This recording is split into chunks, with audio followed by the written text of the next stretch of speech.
Welcome to Go Math Lesson 3.2.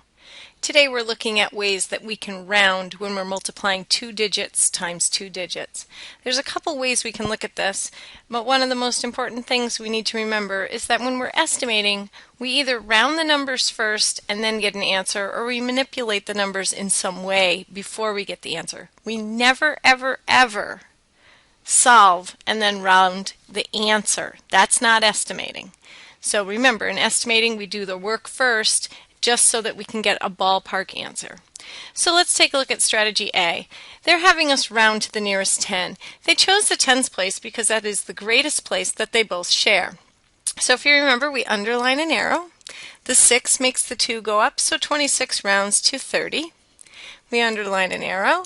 The 9 makes the 7 go up to an 8, so it is 80. Now we can look at the basic fact of 3 times 8 is 24, and then we add our two zeros from here and here.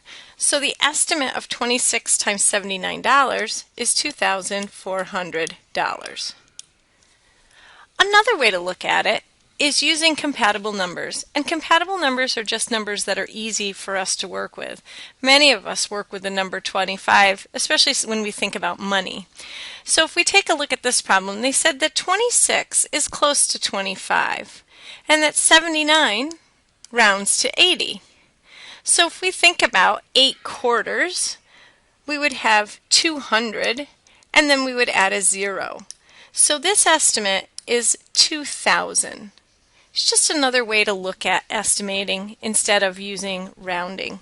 Although most of you will probably use the rounding method as you work on your schoolwork. Let's take a look at a couple problems here before we send you on your way. Okay, so number 5, we're going to use the rounding method. We underline the 4, arrow under the 1. The 1 does not make the 4 go up, it stays the same, so we have 40 times, underline an arrow. The 8 does make the 7 go up and becomes 80. Now we have a basic fact of 4 times 8 is 32, and then we add our two zeros. So our estimate is 3,200. Looking at number 9, I could say that 27 rounds to 30 times, underlining here, $60. And then I have a basic fact of 3 times 6 is 18, and I would add two zeros. Now number 10, I could use that compatible number strategy because I have a number that is close to 25. I could have used it for number 9 as well because that number is close to 25. Let's use it here. So 45 rounds to 50 times, now 22, we're going to say 25. And if we think 5 quarters, that would be $1.25 or 125, and then we add 1 0.